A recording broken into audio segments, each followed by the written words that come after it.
நம சிவாயே ஜெகதம்பிகே சிவாய நமஹ. தென்னாடுடைய சிவனே போற்றி போற்றி, எந்நாட்டவர்க்கும் இறைவா போற்றி. The description about Lingashtakam. Lingashtakam is a Sanskrit hymn of 8 verses.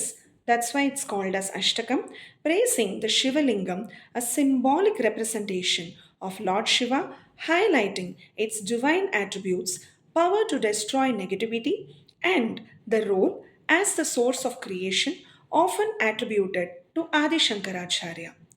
Each verse glorifies a different aspect, such as the lingam being adorned with gems, serpents worshipped by gods, and its ability to grant spiritual liberation and eternal bliss, with recitation believed to lead to Lord Shiva's abode.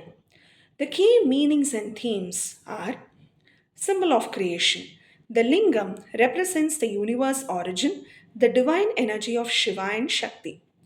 Divine attributes are: it praises the lingam as pure, compassionate, decorated with precious items, and home to the divine.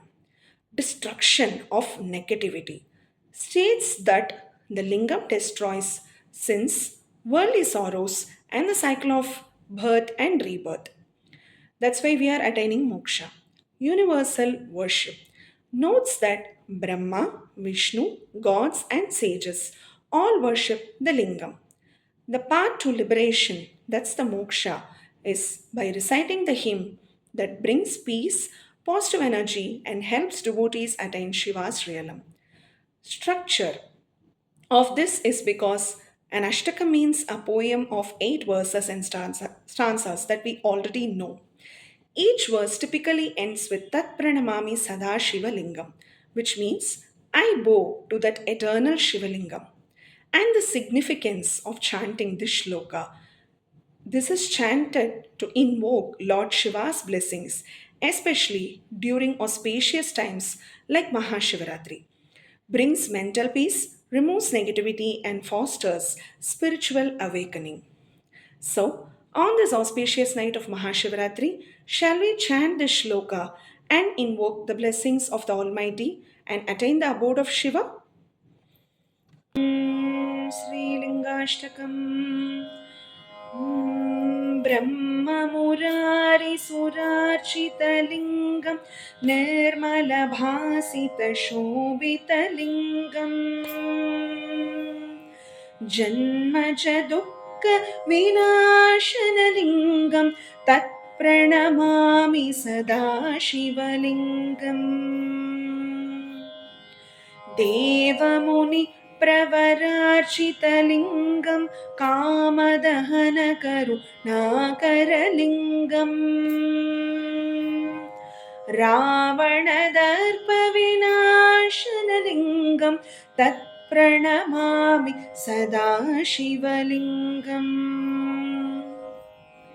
सर्वसुगन्धसुलेपितलिङ्गं बुद्धिविवर्धनकारणलिङ्गं सिद्धसुरवन्दितलिङ्गं तत्प्रणमामि सदा शिवलिङ्गम् कनकमहामणिभूषितलिङ्गं फणिपतिवेष्टितशोभितलिङ्गम् दक्षसुयज्ञविनाशनलिङ्गं तत्प्रणमामि सदा शिवलिङ्गम् कुङ्कुमचन्दनलेपितलिङ्गं पङ्कजहार सुशोभितलिङ्गम् सञ्चितपापविनाशनलिङ्गं तत्प्रणमामि सदा शिवलिङ्गम् देवगणार्चितसेवितलिङ्गं भावैर्भक्तिभिरेव च लिङ्गं दिनकरकोटिप्रभाकरलिङ्गं तत्प्रणमामि सदा शिवलिङ्गम् अष्टदलोपरिवेष्टितलिङ्गं सर्वसमुद्भवकारणलिङ्गम्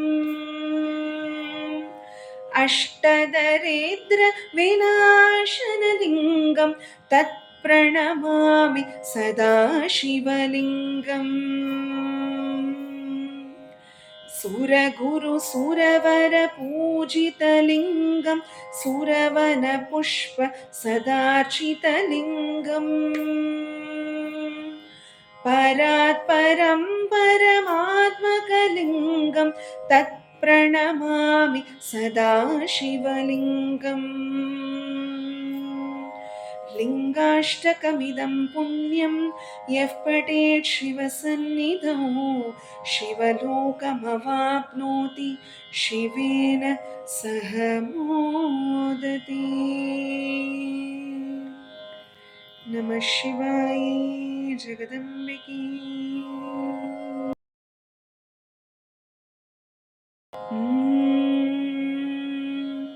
Small bhajan on Shiva. गङ्गजटाधर गौरी शङ्कर गिरिजामनरमणा जय मृत्युञ्जय महादेव महेश्वर मङ्गलशुभचरणा नन्दिवाहना नागभूषणा निरुपमगुणसदना नन्दिवाहना नागभूषणा निरुपमगुणसदना नटन मनोहर नीलकण्ठ शिव नीरजदलनयना नटन मनोहर नीलकण्ठ शिव नीरजदलनयना नीरजदलनयना नीरजदलनयना गङ्गजटाधर गौरी शङ्कर गिरिजामनरमणा जय मृत्युञ्जय महादेव महेश्वर मङ्गलशुभचरणा नन्दिवाहना नागभूषण निरुपमगुणसदना नन्दिवाहना नागभूषण निरुपमगुणसदना नटन मनोहर नीलकण्ठ शिव नीरजदलनयना नटन मनोहर नीलकण्ठ शिव नीरजदलनयना नीरजदलनयना नीरजदलनयना गङ्गजटाधर गौरी शङ्कर गिरिजामनरमणा।